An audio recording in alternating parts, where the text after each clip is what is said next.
Yeah, dear students, today's topic on self-learning discussion topic is that fundamentals of basic processing unit. So now just I would like to share my screen.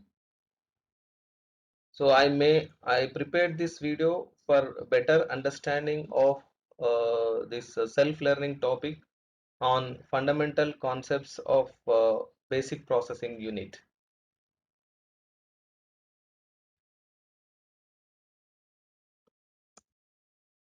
So this self-learning topic objective is that this self-learning topic will develop the students' knowledge on fundamental concepts of the basic processing unit in which the instruction execution cycle will be used.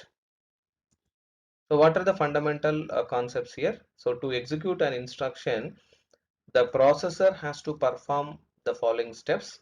So the first step is that it has to fetch that instruction from the memory location pointed to by the program counter register.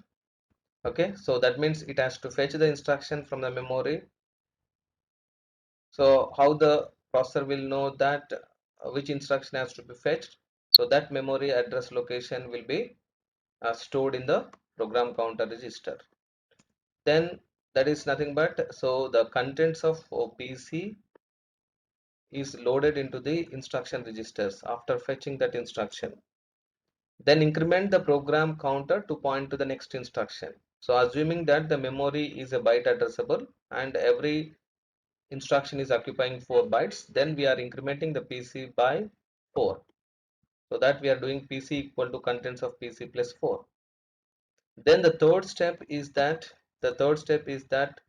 whatever the operation that we have specified in that instruction stored in the instruction register, we have to carry out the operation.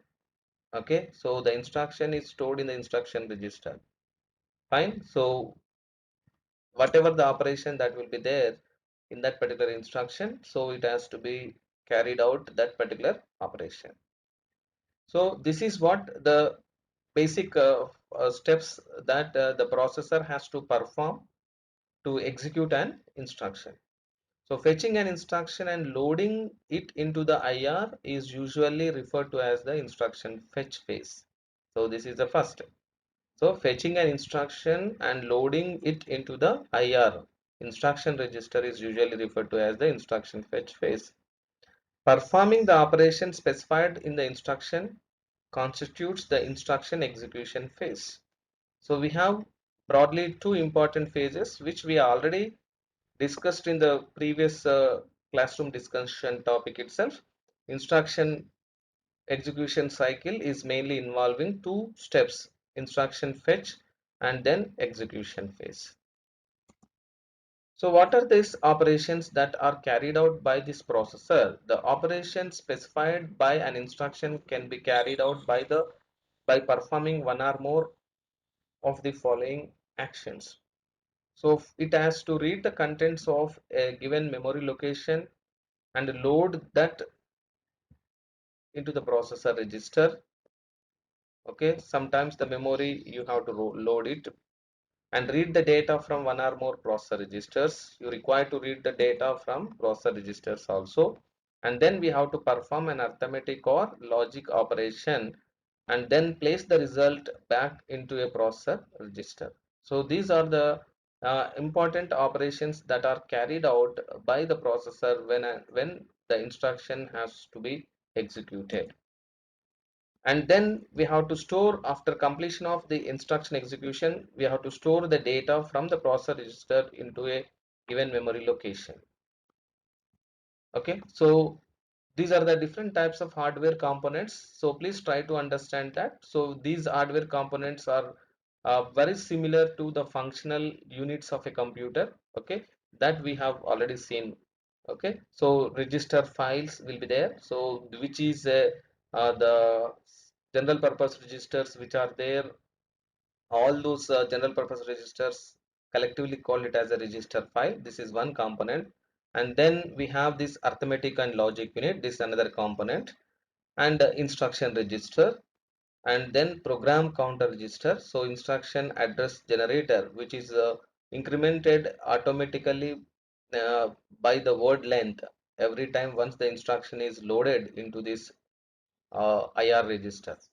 And then we have a control unit which involves this controlling of all the units which are available in this computer. That is a control circuitry we have. And then we have a memory and processor interface will be there. So these are the different types of hardware components that are involved in the processor. Fine. So when we are making use of this data processing, how we can process the data by the processor. So what is the hardware that are required for performing the data processing?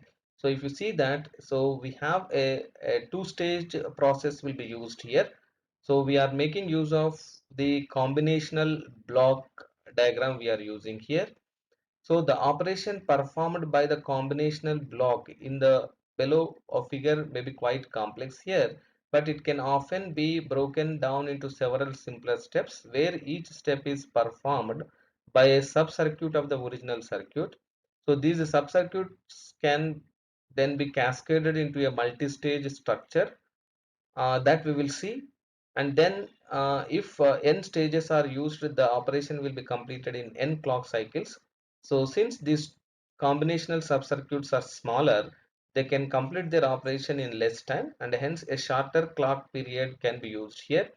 For example, in this particular diagram, so we are making use of a registers which are available. This D flip-flops we are using here. Okay, this is one D flip-flop, this is another D flip-flop, like the D flip-flops are used here. And then these are connected to the combinational logic circuit, and then this is the register stage B, and this is the register stage A.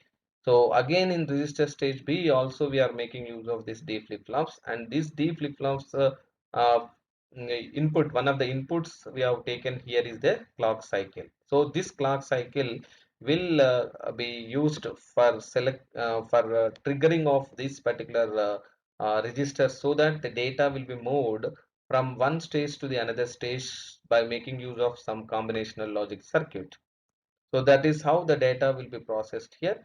So the data processing hardware, if you see that here we have these two stages are seen, and the previous diagram we can in detail get it as based on this clock pulse. Based on this clock pulse, how the data will be moved from one logic circuit to another logic circuit in three different stages. If you see that this is stage one, which the data will be moved from the register stage uh, to logic circuit, and then the logic circuits will generate the outputs, and that will be stored in these registers. And during the second clock pulse, that is during this clock pulse, now the contents which are available in these registers, that will be given as input to the logic circuit 2, which is available in the stage 2. And this logic circuit 2 will take this register's contents as input and transform that into an output, and that output is going to be stored again in the registers. During the third clock pulse, now the data will be moved from this registers to the another registers which are available in the register stage B through a logic circuit here. So like that, here we are making use of these clock pulses. During every clock pulse, the data which is available in the registers will move to the one stage to another stage via a logic circuit, by making use of a logic circuit, which is called it as a combinational logic circuit we are using here to transform this data from one stage to the another stage in the registers. This is what we are calling it as a multi-stage data processing hardware. So by the clock pulse, the data will be moving from one set of registers to another set of registers by making use of a combinational logic circuit. Okay, so like that, the data will be moved from one stage to the other stage. That is a multi-stage transfer of the data will takes place, so that at the final end, the data which you want to store, that will be stored at register stage B.